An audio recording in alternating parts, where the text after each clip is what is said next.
4 layers of denim, followed by 3 inches of clear ballistics to represent hitting our pectoral muscle. After that, a 1/4 inch medium density fiberboard to represent hitting ribs or sternum.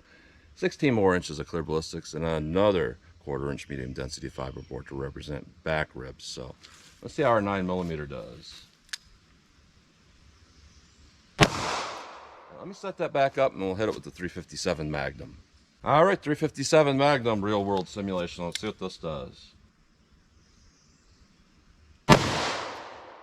Let's go take a look.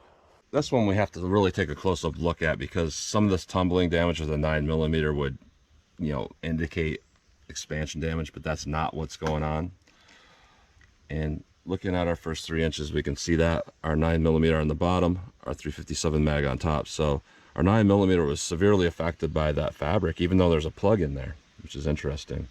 And here's where we want to focus here, is on this first part here. See right here, when we first go into this block, there's just a straight line with our 9mm. But with our 357 Magnum, there's a whole bunch of tearing, damage, and energy dump right there. And then we start tumbling with our 9mm, which created a pretty good damage amount there. So our rib simulation, our 9mm went in here, just poked a hole through.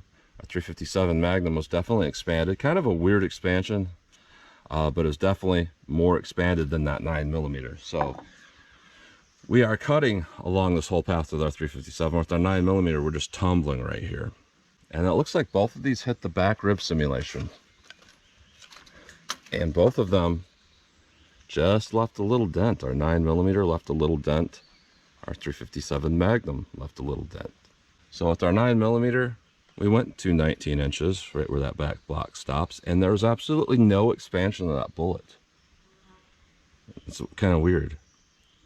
And our 357 Magnum also went to 19 inches and stopped right against that rib simulation. But there's some really good expansion. Not really great, but they're, better than the 9mm. So it's very interesting how they designed this. So it looks like they designed it to pretty much go as deep in an average individual as possible without passing through.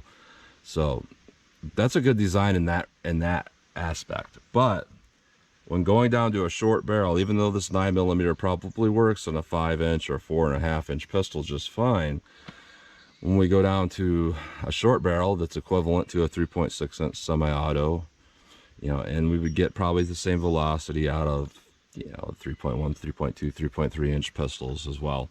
The 9mm just doesn't cut it.